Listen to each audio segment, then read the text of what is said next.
very good evening to you. You're watching Times Now Live. I'm Pratibha. The Prime Minister's swearing-in ceremony is all set to take place tomorrow. Preparations and build-up around the gala event have amplified.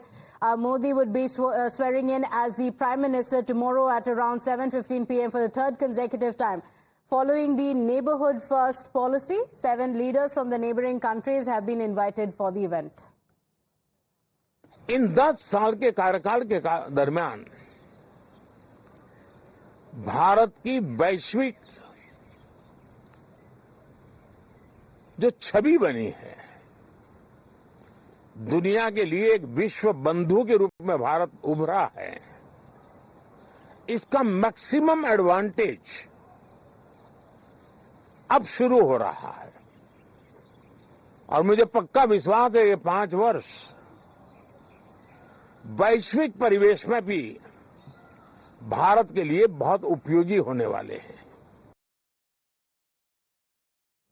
So let's get you details of the foreign leaders who would be attending the swearing-in ceremony. The top leaders of Sri Lanka, Maldives, Bhutan, Nepal, Mauritius are likely to attend. Sources suggest that invitation of the dignitaries was guided by the Neighbourhood First policy and its strategic focus on island nations, which is considered important in the Indian Ocean region. The first international guest to arrive in India to attend the swearing-in ceremony of the Prime Ministerial designate is Sheikh Hasina, the Prime Minister of Bangladesh. She arrived in the national capital.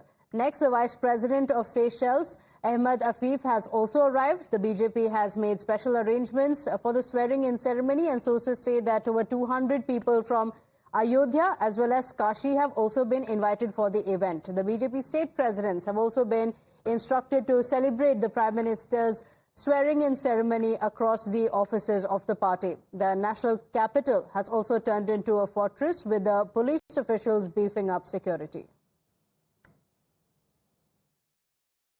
The national capital is gearing up for the third time swearing-in ceremony of Prime Minister Narendra Modi, but certainly looking at the kind of external threat which is there 24/7 in the national capital, all the best possible security arrangements are being made.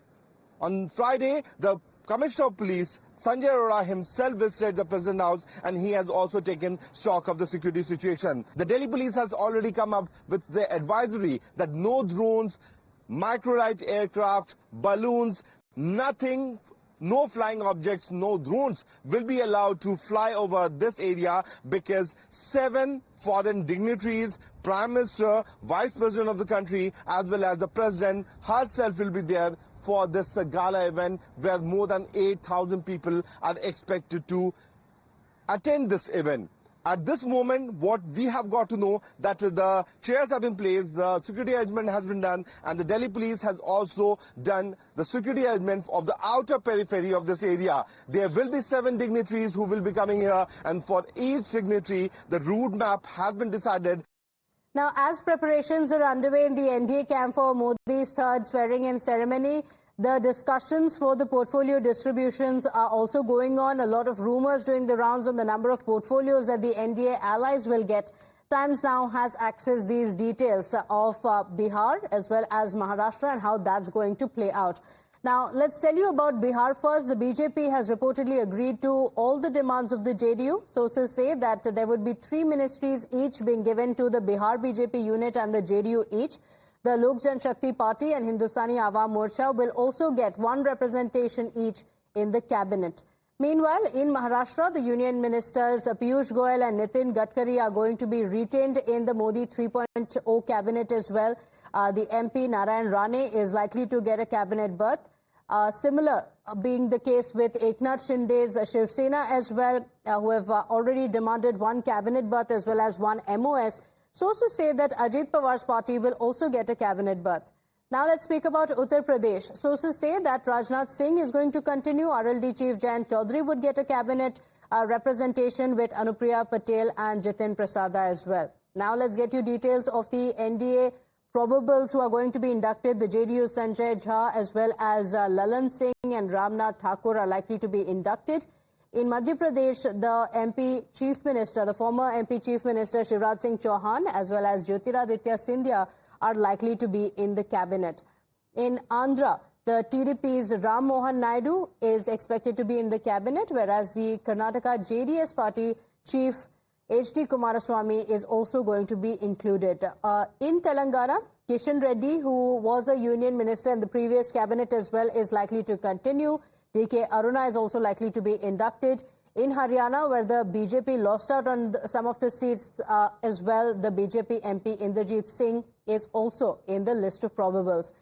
Now, with the build-up for tomorrow's swearing-in ceremony, the opposition, meanwhile, has launched a fresh attack targeting the parliamentary board meeting on Saturday. The Samajwadi Party and the Congress taunted the RLD chief Jayant Chaudhary for not being accommodated on the dais at the meeting of the National Democratic Alliance, saying that it was an insult to Chaudhary and the entire Jat community. The BJP believes that he was excluded from the dais due to the space constraints. Listen in to the war of words.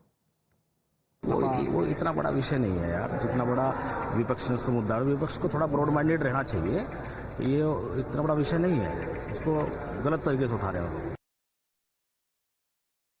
So the seating arrangement was the ally sitting with the Prime Minister Chandrababu Naidu, seated right next to Prime Minister Modi. Next to him was Nitish Kumar. Eknath Shinde was also next to him, and the SP as well as the other Congress leaders saying that this was an insult to the entire Jat community, saying that Jayant Chaudhary was not given a space on the dais. My colleague Shivani Sharma is joining us on the broadcast with the details of the political fallout it could have. Shivani, we've seen the BJP losing out in some of the seats. Of course, the discussion on what really happened is still going on. But some also believe that there has been a Jat backlash against the BJP. At a time like this, Jayant Chaudhary, of course, not in the dais. The SP as well as the Congress party saying this is an insult to the Jat community in itself. But Jayant Chaudhary, of course, has said that he continues to extend complete support to the NDA, and these are very small issues.